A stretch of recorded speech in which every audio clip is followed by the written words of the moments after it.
আশা করি সবাই ভালো আছেন। আজকের এই যে ভিডিওটি একটু অন্যরকম, কারণ আমি যে ভিডিওগুলো বানাই সব ভিডিওতে আমি নিজে থাকি, কিন্তু জায়গা ভেদে পরিবেশ ভেদে আমি আজকে থাকতে পারতেছি না। কারণ আমি একটা অন্য জায়গায় এখন অবস্থান করতেছি, অন্যখানে অবস্থান করতেছি। আমার সেই সেটটা, আমার সেই বাসাটা নাই। এই জন্য আজকে কথা বলবো একটা বইয়ের ছোট্ট একটা লেখা নিয়ে। বইটি আমার খুবই ফেভারিট একটি বই, উন্নত চেতনায় উন্নত জীবন। লেখক আমার পরিচিত দিলরুবা ইয়াসমিন কলি। আমি সবসময় তাকে শ্রদ্ধা করি, কারণ এই বইটা পড়ে আমি খুবই উপকৃত হয়েছি। বিশেষ করে যাদের জীবনে হতাশাগ্রস্ত জীবন করতেছেন, ডিপ্রেশনে ভুগতেছেন, তাদের জন্য বইটি খুবই কার্যকরী। কিন্তু শিরোনাম হচ্ছে প্রতিটি সমস্যাই একটা নতুন সম্ভাবনা। হ্যাঁ, প্রতিটি সমস্যাই একটি নতুন সম্ভাবনা। আপনার জীবনের যে সমস্যাটা, এই সমস্যাটা হলো একটি নতুন কিছু করার, একটি নতুন কিছু হওয়ার সম্ভাবনা। এটা বোঝাতে চাচ্ছেন। আচ্ছা, লেখার ভিতরে চলে যাব। জীবন হলো কর্মের সমষ্টি। হ্যাঁ, আমাদের এই জীবনটা এটা হচ্ছে কর্ম বা কাজ, সব কিছুর একটা সমষ্টি। নিজের অস্তিত্ব টিকিয়ে রাখতে কর্মের প্রয়োজনীয়তা অপরিসীম। কর্মের মাধ্যমে জীবনে সাফল্য অর্জন করতে চাইলে বাধা আসবেই। হ্যাঁ, মানে এখানে বাধাটা অনিবার্য। আপনি যাই করতে যান না কেন, আপনার বাধা আসবে।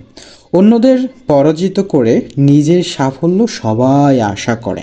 সবাই, যে আপনি শুধু মানুষের ক্ষেত্রে না, প্রত্যেকটা জীব কিন্তু অন্যদের পরাজিত করতে চায়, নিজে জিততে চায়। হ্যাঁ, নিজের জেতাটা সে গুরুত্বপূর্ণ মনে করে।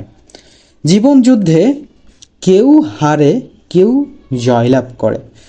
প্রতিটি কর্মে প্রতিবার বাধাপ্রাপ্ত হওয়াকে এক একটা সমস্যা বলা হয়।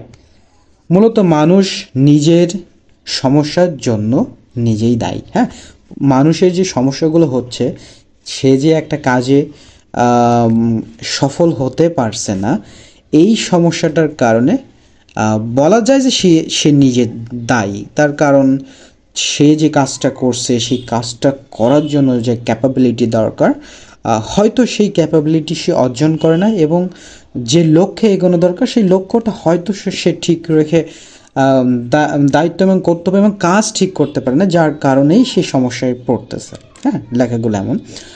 যদি পৃথিবীতে সবাই সমতা বজায় রাখতে জানতো, তবে কোনো সমস্যাই তৈরি হতো না। হ্যাঁ, কিন্তু বর্তমান সমাজ ব্যবস্থা যেহেতু চরম সমস্যায় জর্জরিত, সেহেতু সমাধান নিজেকেই খুঁজতে হবে। মানব জীবন হোক আর জঙ্গলের নিঃসঙ্গ জীবন হোক, বিভিন্ন রকমের প্রতিকূল পরিস্থিতির সম্মুখীন অবশ্যই হতে হবে। হ্যাঁ, যে কোনো জীবন আসুক না কেন, সে পশু পাখি হোক, মানুষের সাথে থেকে চলা হোক, সমস্যা আপনার জীবনে আসবেই। হতাশ না হয়ে নিজের বুদ্ধিমত্তাকে কাজে লাগাতে হবে বিচক্ষণতার সাথে। সমস্যা দেখে হতাশাগ্রস্ত হলে পরাজয় মেনে নিতে হবে।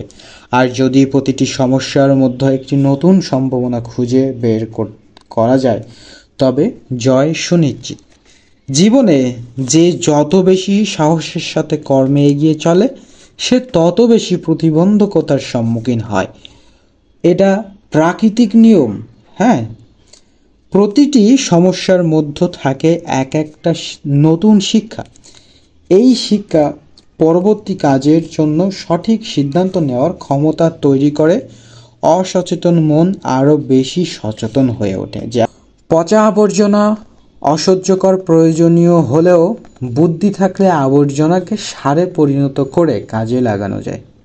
খুবই গুরুত্বপূর্ণ একটি কথা, যে পচা আবর্জনা অসহ্যকর, গন্ধ, নোংরা, অপ্রয়োজনীয় হলেও যদি আপনার বুদ্ধি থাকে, যদি আপনার ওই মানসিকতা থাকে, তাহলে আবর্জনাটাকে আপনি সারে পরিণত করে কাজে লাগাতে পারবেন। হ্যাঁ, শুধু আপনার ওই ভিতরের ওই জায়গাটা দরকার, যে আমার সদ ইচ্ছাটা দরকার, যে আমি করে ছাড়বো, আমি করব।